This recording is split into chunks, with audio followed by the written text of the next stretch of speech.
Yo, what's up, sports bettors? So this is a quick strategy video. I have 5 picks on PrizePicks. And again, if you're new to PrizePicks, the way that this platform works is any 2 picks you select, you're going to notice you're getting 20 to win 60, right? So different than a sportsbook. Sportsbooks, you're used to seeing odds, right? On PrizePicks, there are no odds. Any 2-leg parlay you create, any 2 picks, you're going to see 20 to win 60. It doesn't matter if I change this to an under. It doesn't matter if I select a different pick. 20 to win 60. So long story short, we've gone through the math, kind of breaking down the 2-pick parlays on PrizePicks where you're always getting 20 to win 60. 3-pick parlays, you're always getting 20 to win 100. So we've gone through the math, and kind of what's optimal mathematically is 5-pick flex plays. So the reason that 5-pick flex plays are mathematically optimal is you only need to win 54.25% of your wagers in a 5-pick flex play to have a positive ROI. That's kind of like your break-even win rate. So in other words, let's say, what PrizePicks assumes, right? The way their business model is they assume most sports bettors, most recreational bettors, can only get a player's over-under correct, right? They assume half of the market is going to take George under, half of the market is going to take his over, and every sports bettor is going to win roughly 50% of the time. So if you're winning 50% of the time in a 5 flex, your ROI is negative 25%. Crazy, right?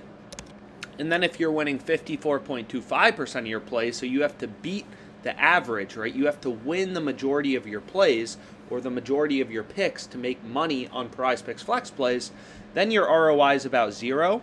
And then if you're winning, let's say, 58% of your plays, your ROI is going to be 26.9%. So long story short, what this all boils down to is that you're getting roughly minus 119 odds on PrizePicks. In other words, when you're looking for value, when you're looking for profitable picks on PrizePicks, you're looking for plays that are hitting over 54.25% of the time. And here's an example of one of those plays. Malkin over 2.5 shots on goal, right? So we can get this on PrizePicks. The implied odds are minus 119.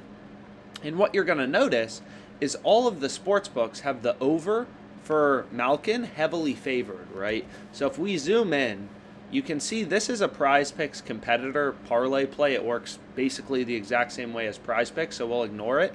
But you can see Pinnacle, sharpest bookmaker in the world, they're pricing Malkin's over at minus 140. Bet Online, another very sharp offshore sportsbook, is pricing this at minus 149. Bet Rivers, minus 152. So long story short, all these sports books, we have dozens, not dozens, but if you looked at, this is just New York, so if you switch your state, if you want to look at all books, you'll see there's dozens of data points posting lines on Malkin over 2.5 shots on goal, and they all have the over heavily favored, right? So he's definitely more likely to go over than under. So when we talk about making money on PrizePicks, you need to win 54.25% of your plays to break even, right? So ideally, you're winning your plays, 56% of the time. In 5 flexes, you're winning your picks 56% of the time because then your ROI is going to be 12%, right? You want your win rate for your picks to be as high as possible. So anyways, if we go back here, because sportsbooks, right, they're all aligned that Malkin's over should be heavily favored, right? So the over is going to hit over 50% of the time. That's what sportsbooks are implying through their odds, right? That's exactly how sportsbooks work, right? Their odds imply win probabilities. So if a fighter, if any bet is minus 200, that means it's a 2-to-1 favorite, right? Minus 200 means you're betting 200 to win back 100 in profit. So you have to win 2 out of 3 times to break even. So sportsbooks imply win probabilities through their odds, right? So if we go to, where is it? This Novig odds calculator. You can see if I can pull it up very briefly. Here it is. So Bovada, they have Malkin's over priced at minus 160. right? So his over is at minus 160. They have the under at plus 120. So according to Bovada's market, right, Bovada is the most bullish. They have his over more favored than any other sports book, right? All these books set lines independently, so we have a ton of data points. Is they're telling us, yo, Malkin's over is going to be hitting 57.52% of the time.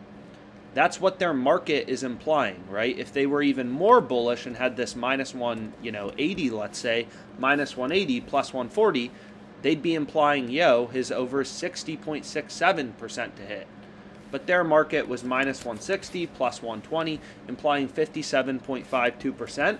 So if you're winning your plays 57.52% of the time, which Bovada is saying we are, then the ROI of our PrizePicks Flex is going to be 23.2%. But again, every sportsbook sets lines independently. So next we can look at, Bet Online. They're less bullish on his over. They have it minus 149 plus 115. So here, according to Bet Online, their market, right, what their model is implying is, hey, he's 56.27% to go over. So a little lower, which brings your ROI down to 13.8%. But long story short, because this plays on the OddsJam EV tool, it is a mathematically profitable play. It is a profitable bet to include in your PrizePicks Flex play. So here's what I ended up going with.